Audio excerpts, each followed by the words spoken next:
കേരളത്തിലെ തൊഴിൽ രംഗത്തെ ഏറ്റവും പ്രധാനപ്പെട്ട വാർത്ത, കോറോ ഹെൽത്ത് കെയർ എന്ന കമ്പനിയിൽ നിന്ന് അവരുടെ എറണാകുളം ബ്രാഞ്ചിൽ നിന്ന് 600 പേരെയും അതുപോലെ തന്നെ കോഴിക്കോട് ബ്രാഞ്ചിൽ നിന്ന് 200 പേരെയും യാതൊരു നോട്ടീസും ഇല്ലാതെ മുന്നറിയിപ്പും ഇല്ലാതെ പിരിച്ചുവിട്ടു എന്നുള്ളതാണ്. അതായത് അവർ ഒരു ദിവസം ജോലിക്ക് എത്തിക്കഴിഞ്ഞപ്പോൾ ഇന്ന് മുതൽ നിങ്ങളുടെ ജോലി അവസാനിച്ചു എന്നും വെള്ളക്കടലാസിൽ എഴുതി കൊടുത്തു. യാതൊരു കോമ്പൻസേഷനും ഇല്ല, ഒന്നുമില്ല. അവരെ 800 പേരെ പിരിച്ചുവിട്ടു. അപ്പോൾ ഏതാ ഈ കമ്പനി? ഈ കോറോ ഹെൽത്ത് എന്ന് പറയുന്ന കമ്പനി ഏതാണ്? അതൊരു ചെറിയ കമ്പനിയല്ല. അത് യുണൈറ്റഡ് സ്റ്റേറ്റ്സിലെ ഒരു വളരെ പ്രധാനപ്പെട്ട ഹെൽത്ത് കെയർ സെക്ടറിൽ പ്രവർത്തിക്കുന്ന ഒരു കമ്പനിയാണ്. അതായത് കാർലൈൽ ഗ്രൂപ്പ് എന്ന് പറയുന്ന $475 ബില്യൺ വർത്തുള്ള ഒരു ഹെൽത്ത് കെയർ സെക്ടർ കമ്പനി ടെക്സാസിൽ 2020 സ്ഥാപിച്ച കമ്പനിയാണ് ഈ കോറോ ഹെൽത്ത് കമ്പനി. അപ്പോൾ ഇവരെന്താണ് ചെയ്യുന്നത്? ഈ ആരോഗ്യരംഗത്ത് എങ്ങനെയാണ് ഇവരുടെ സേവനം? ഇവരുടെ സേവനം എന്ന് പറഞ്ഞിട്ടുണ്ടെങ്കിൽ അത് വളരെ ലളിതമായിട്ട് പറയുകയാണെന്നുണ്ടെങ്കിൽ, ഇപ്പോൾ ഹെൽത്ത് കെയർ സെക്ടറിൽ എന്നുള്ള ആശുപത്രികൾ, ഇപ്പോൾ പ്രൈവറ്റ് ആശുപത്രികൾ, ഡോക്ടർമാർ, ലാബ് സംവിധാനങ്ങൾ, ഇവർക്കെല്ലാം തന്നെ എങ്ങനെ കൂടുതൽ ഫലപ്രദമായിട്ട് അവരുടെ റവന്യൂ മാനേജ് ചെയ്യാമെന്നാണ് ഈ കമ്പനി അവരെ സഹായിക്കുന്നത്. ആ മേഖലയിലാണ് ഈ കമ്പനി പ്രവർത്തിക്കുന്നത്. അതായത് ഇപ്പോൾ ഒരു എസ്റ്റാബ്ലിഷ് ചെയ്യപ്പെട്ട ഒരു ഹോസ്പിറ്റൽ ഉണ്ടെങ്കിൽ അതിൻ്റെ ബില്ലിങ്, അതുപോലെ അതിൻ്റെ മറ്റ് പർച്ചേസസ്, അതുപോലെ പല സെക്ടറിലും അവർ ചിലവാക്കുന്ന തുക, ഇതെല്ലാം തന്നെ എങ്ങനെ കൂടുതൽ ലാഭകരമായിട്ട് ഉപയോഗിക്കാമെന്ന് ഉള്ള മാനേജ്മെൻറ്റ് ടെക്നിക്കുകളാണ് ഈ കമ്പനി ആശുപത്രികളെ ഉപദേശിക്കുന്നത്. ഇങ്ങനെ ലോകം മുഴുവൻ ഉപദേശിക്കുന്നുണ്ട്. ഇത് വലിയ ഒരു കമ്പനിയാണ്. ഈ ഹെൽത്ത് സെക്ടറിൽ ഇപ്പോൾ പുതുതായിട്ട് ഗ്ലോബലൈസേഷൻ്റെ ഭാഗമായിട്ട് പുതുതായിട്ട് വരുന്ന ഒരു പുതിയ സാമ്പത്തിക പരിപാടിയാണ്. അതായത് നമ്മൾ മുമ്പൊക്കെ ഒരു ഡോക്ടർ ഒരു ക്ലിനിക്ക് തുടങ്ങി, അയാൾക്ക് കൊള്ളാവുന്ന ഡോക്ടറാണെന്നുണ്ടെങ്കിൽ ആളുകൾ പോവുക, അയാൾ മരുന്ന് കൊടുക്കുക, അയാളുടെ ഒരു ഫീസ് വാങ്ങുക. ഈ സംവിധാനമെല്ലാം പോയതിന് ശേഷം നമ്മളിപ്പോൾ കോർപ്പറേറ്റ് ഹെൽത്ത് സെക്ടറിലേക്ക് നീങ്ങിക്കഴിഞ്ഞു. വളരെ വലിയ ആശുപത്രികളുണ്ട്. അപ്പോൾ ഈ ആശുപത്രികൾക്കാണെങ്കിൽ വിവിധ തരത്തിലുള്ള മാനേജ്മെൻറ്റ് ആവശ്യമാണ്. അതായത് അവർ പ്രൊവൈഡ് ചെയ്യുന്ന ഡോക്ടർമാരെയും അവരുടെ മെഡിക്കൽ സർവീസും മാത്രമല്ല, മറ്റ് എക്യുപ്മെൻറ്റ്സ്, അതുപോലെ തന്നെ ലാബ് ഫെസിലിറ്റീസ്, ഇതൊക്കെയുണ്ട്. അപ്പോൾ ഇതിലൊക്കെ ആവശ്യമായിട്ടുള്ള ടെക്നോളജിക്കൽ ഇൻപുട്ട് കൊടുക്കുക എന്നുള്ളതാണ് ബേസിക്കലി ഈ കമ്പനി ചെയ്യുന്നത്. അത് അമേരിക്കയിലും അത് തന്നെയാണ് ചെയ്യുന്നത്. മറ്റ് ലോകത്ത് 17 രാജ്യങ്ങളിലെങ്ങാണ്ട് ഇവരുടെ ശാഖകളുണ്ട്. അപ്പോൾ അവർ ആണിപ്പോൾ കേരളത്തിൽ അത് സ്റ്റാർട്ട് ചെയ്യും. കേരളത്തിൽ മാത്രമല്ല, കേരളത്തിൽ 2 ഓഫീസുണ്ട്, അതുപോലെ തെലങ്കാനയിലുണ്ട്, ഡൽഹിയിലുണ്ട്, UP യിലുണ്ട്, അങ്ങനെ നോർത്ത് ഇന്ത്യയിലും അവർക്ക് ഓഫീസുകളുണ്ട്. അപ്പോൾ കേരളത്തിലെ ഓഫീസിൽ നിന്നാണ് ഇപ്പോൾ ഇത്രയും പേരെ പിരിച്ചുവിട്ടിരിക്കുന്നത്. അപ്പോൾ ഇതിന് എക്സാക്ട്ലി ഇതിൻ്റെ പ്രധാനപ്പെട്ട കാരണം എന്താണെന്ന് ചോദിച്ചു കഴിഞ്ഞിട്ടുണ്ടെങ്കിൽ, ഇപ്പോൾ വ്യക്തമായിട്ടുള്ള ലേബർ നിയമങ്ങൾ ഇല്ലാതെയാണ് ഇന്ന് ഇത്തരം സ്ഥാപനങ്ങൾ പ്രവർത്തിക്കുന്നത്. നമ്മളിപ്പോൾ ഇത് ഗ്ലോബലൈസേഷൻ്റെ ഭാഗമായിട്ടും അതുപോലെ വിദേശ നിക്ഷേപം വരുന്നതിൻ്റെ ഭാഗമായിട്ടും ഒക്കെ ഇത്തരം കമ്പനികൾ വരുന്നു. അവരെന്നാണ് അവരുടെ സേവനം അവസാനിപ്പിക്കുന്നതെന്നോ എന്നാണ് ഇത് പിരിച്ചുവിടുന്നതെന്നോ ഒന്നും തന്നെ ആർക്കും ഒരു ധാരണയില്ല.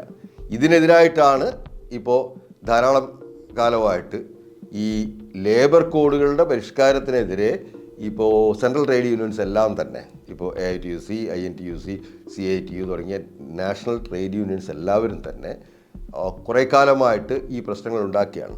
അപ്പോൾ എന്താണ് അവർ ഉന്നയിക്കുന്ന വിഷയം എന്നുള്ളതാണ് നമ്മളിപ്പോൾ കാണുന്നത്. നമ്മളിപ്പോൾ ഈ കോറോ ഹെൽത്തിൽ കാണുന്ന അവരുന്നയിക്കുന്ന വിഷയം അതാണ്. അത് തൊഴിൽ സുരക്ഷ എന്ന് പറയുന്ന സംഭവമേ ഇല്ല. ഇവരെല്ലാം തന്നെ മിക്കവാറും ഈ പറഞ്ഞ പോലെ ഇവർ കോൺട്രാക്ട് ബേസിലായിരിക്കും നിയമിക്കപ്പെട്ടിട്ടുണ്ടാവുക. പക്ഷേ കോൺട്രാക്ട് ബേസിൽ നിയമിക്കുമ്പോഴും അവർക്ക് എന്താണ് അവരുടെ ബെനിഫിറ്റ്സ് എന്നുള്ളത് കൃത്യമായി പറഞ്ഞിട്ടുണ്ടാകും. പക്ഷെ അതൊന്നും നൽകാതെ അവർ പിരിച്ചുവിടുന്നു. അപ്പോൾ പിരിച്ചുവിട്ട് കഴിയുമ്പോൾ ഇതിനെതിരായിട്ട് ഇപ്പോൾ നമ്മൾ വലിയൊരു പ്രക്ഷോഭം ഉണ്ടാക്കുക എന്നുള്ളത് ഒരു സാധ്യമല്ലാത്ത അവസ്ഥയിലാണ്. കാരണം ഇവർക്ക് ഈ 2 ഓഫീസുകൾ മാത്രമാണ് കേരളത്തിലുള്ളത്. പിന്നെ ഇവരുടെ ആസ്ഥാനം എന്ന് പറയുന്നത് അമേരിക്കയിലെ ടെക്സാസിലാണ്. ഈ അമേരിക്കൻ കോടതികളിൽ ചെന്ന് ഇവർക്കെതിരായി ഒരു കേസ് നൽകി അതിൽ വിജയിക്കുക എന്നുള്ളത് വളരെ വർഷങ്ങളും വളരെയധികം പണച്ചെലവും അധ്വാനവും ആവശ്യമുള്ള കാര്യമാണ്. അങ്ങനെ ഒരു കേസ് കൊടുത്ത് വിജയിക്കാൻ സാധിക്കുന്ന ആളുകളല്ല ഈ പിരിച്ചുവിടപ്പെട്ട ജീവനക്കാർ. ഇത് ഒരു ഉദാഹരണമായിട്ടാണ് നമ്മൾ എടുക്കേണ്ടത്. കാരണം ഇപ്പോൾ തൊഴിലാളി യൂണിയനുകൾ പറയുന്നുണ്ട് ഇത്തരത്തിലുള്ള കോൺട്രാക്ട് ലേബറിൻ്റെ ചതിക്കുഴികളെക്കുറിച്ച്. തൊഴിലാളികൾക്ക് കൃത്യമായ നിയമങ്ങളുടെ അടിസ്ഥാനത്തിൽ ജോലി നൽകേണ്ടതിനെക്കുറിച്ച്. പക്ഷേ ഇതിനെക്കുറിച്ചൊന്നും തന്നെ ഇതെല്ലാം നമ്മൾ ഒരു കണക്കിന് പുച്ഛിച്ച് തള്ളുകയാണ്. പക്ഷെ അത് ഇപ്പോൾ നമ്മുടെ മുന്നിൽ വന്നിരിക്കുകയാണ് ഈ സംഭവം. ഇതുപോലെ തന്നെ ധാരാളം കമ്പനികൾ ഇവിടെ പല രാജ്യങ്ങളിൽ നിന്നും വന്ന് പ്രവർത്തിക്കുന്നുണ്ട്. ഇവർ എല്ലാം തന്നെ ഒരു ദിവസം അത് പൂട്ടിപ്പോയി കഴിഞ്ഞാൽ അതിന് യാതൊരു തരത്തിലുമുള്ള കോമ്പൻസേഷൻ നേടിയെടുക്കാൻ നമുക്ക് സാധ്യത വളരെ കുറവാണ്. ഇത് IT മേഖലയിൽ പ്രവർത്തിക്കുന്ന ഇപ്പോൾ ധാരാളം കമ്പനികൾ ഇപ്പോൾ നമുക്കറിയാം ടെക്നോ പാർക്കിലും അതുപോലെ തന്നെ ഇൻഫോ പാർക്കിലും അത്തരം കേന്ദ്രങ്ങളിൽ ഇത്തരം പല കമ്പനികളും പ്രവർത്തിക്കുന്നുണ്ട്. അവരുടെ പ്രധാനപ്പെട്ട ലാഭം എന്ന് പറയുന്നത് ഇവിടെ ഉള്ള തൊഴിലാളികൾക്ക് കുറഞ്ഞ കൂലി കൊടുത്താൽ മതി എന്നുള്ളതാണ്. പക്ഷേ അതിലെ ഏറ്റവും വലിയ അപകടം എന്താണെന്ന് വെച്ച് കഴിഞ്ഞാൽ അവർ ഇത് നാളെ വേറൊരു രാജ്യത്ത് ഇതിനേക്കാൾ കുറഞ്ഞ രീതിയിൽ ചെയ്യാൻ പറ്റുമ്പോൾ ഇപ്പോൾ തായ്ലൻഡിലോ അല്ലെങ്കിൽ കംബോഡിയയിലോ അവർക്ക് ഇതിനേക്കാൾ കുറഞ്ഞ ചിലവിൽ തൊഴിലാളികൾ കിട്ടുമെങ്കിൽ അവരങ്ങോട്ടേക്ക് ആ ദിവസം മാറും. അവരെ ഇവിടെ പിടിച്ചിരുത്താനുള്ള യാതൊരു മാർഗവുമില്ല. അവരിൽ നിന്ന് ആ ബെനിഫിറ്റ്സ് നേടിയെടുക്കാനുള്ള ഒരു മാർഗവും ഇന്ന് നിലവിലില്ല. അപ്പോൾ ഇത്തരം കാര്യങ്ങളിൽ ഉള്ള നിയമനിർമ്മാണത്തിൽ വളരെയധികം ശ്രദ്ധ വേണമെന്ന് തൊഴിലാളി സംഘടനകൾ പറയുന്നതിൻ്റെ പ്രധാനപ്പെട്ട കാര്യം ഇതാണ്. കാരണം നമ്മളിപ്പോൾ ഒരു നരേറ്റീവ് ഉണ്ടാക്കി വെച്ചിട്ടുണ്ട്. അതായത് ഈ നിരന്തരമായ സമരങ്ങൾ കാരണം ഇവിടെ എല്ലാം പൂട്ടിപ്പോകുന്നു, ഇവിടെ ഒന്നും നടക്കില്ല എന്നുള്ളത്. പക്ഷേ ആ നരേറ്റീവ് എത്രത്തോളം ഈ തൊഴിൽ രംഗത്തിനെ ഇത്തരത്തിൽ അരക്ഷിതമാക്കുന്നുണ്ട് എന്നുള്ളതാണ് നമ്മൾ ഇതിൽ നിന്ന് മനസ്സിലാക്കേണ്ടത്. ഇപ്പോൾ ഈ ജോലി ചെയ്ത ആളുകൾക്ക് ഇനിയിപ്പോൾ അവർക്ക് പ്രത്യേകിച്ച് കോമ്പൻസേഷൻ ഒന്നും കിട്ടാൻ പോകുന്നില്ല. കിട്ടുകയാണെങ്കിൽ എങ്ങനെയാണത് കിട്ടുന്നത്? അത് കിട്ടണമെന്നുണ്ടെങ്കിൽ മറ്റേ ടെക്സാസിൽ ചെന്ന് കേസ് കൊടുത്ത് നേടാനൊന്നും ഉള്ള കഴിവും ഒന്നും ഈ പിരിച്ചുവിടപ്പെട്ട ആളുകൾക്കില്ല. ഇതുപോലുള്ള പല കമ്പനികളും വരികയും അവർ പ്രവർത്തിക്കുന്നത് അന്തർദേശീയ രംഗത്തുള്ള മാറ്റങ്ങൾക്കനുസരിച്ചാണ് അവർ പ്രവർത്തിക്കുന്നത്. അവർ ഇപ്പോൾ ഇവിടെ ഇന്ത്യയിൽ പ്രവർത്തിക്കുന്നതാണ് ലാഭമെങ്കിൽ ഇന്ന് ഇന്ത്യയിൽ പ്രവർത്തിക്കും. നാളെ അതിനേക്കാൾ ലാഭം ഇപ്പോൾ ആഫ്രിക്കൻ രാജ്യങ്ങളാണെങ്കിൽ അങ്ങോട്ട് പോകും, അല്ലെങ്കിൽ ലാറ്റിൻ അമേരിക്ക ആണെങ്കിൽ അങ്ങോട്ട് പോകും.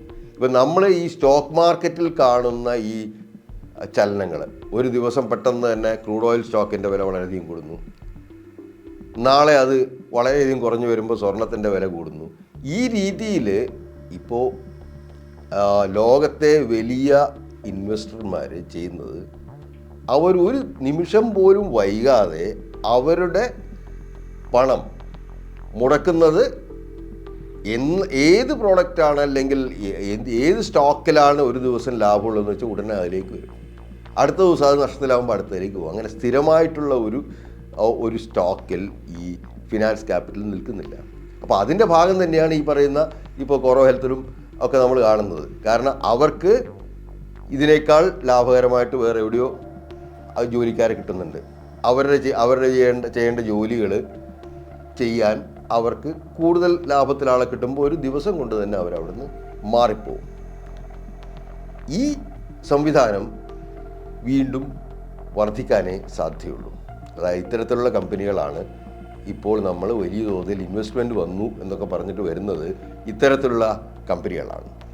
ഏതൊരു രാജ്യത്തിനാണെന്നുണ്ടെങ്കിലും അവരുടെ ഇൻഡസ്ട്രിയെ അല്ലെങ്കിൽ അവിടെ തദ്ദേശീയമായിട്ടുള്ള സ്ഥാപനങ്ങളെ വളർത്തിയെടുക്കുന്നതിലൂടെ മാത്രമേ സ്ഥിരമായ പുരോഗതി സാധ്യമാവുകയുള്ളൂ.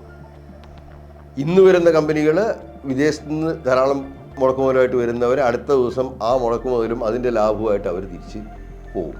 ഇതുതന്നെയാണ് ഈസ്റ്റ് ഇന്ത്യ കമ്പനി മുതൽ ഇങ്ങോട്ടുള്ള എല്ലാ കമ്പനികളും ഇന്ത്യയിൽ അതുപോലെ തന്നെ വികസ്വര രാജ്യങ്ങളിലൊക്കെ ചെയ്തിരിക്കുന്നത്. അതിനാൽ തന്നെയാണ് മൂലധനം മുഴുവൻ ഡ്രെയിൻ ചെയ്ത് പോയിട്ട് വിദേശങ്ങളിലേക്ക് പോയിട്ട് നമ്മുടെ രാജ്യം ഇപ്പോഴും ഈ ദാരിദ്ര്യാവസ്ഥയിലിരിക്കുന്നതിൻ്റെ പ്രധാനപ്പെട്ട കാരണം തദ്ദേശീയമായ വ്യവസായങ്ങളോ അതുപോലെ തദ്ദേശീയമായ തൊഴിലുകളോ വികസിപ്പിച്ചെടുക്കുന്നതിൽ നമ്മൾ കാണിക്കുന്ന അലംഭാവം തന്നെയാണ്.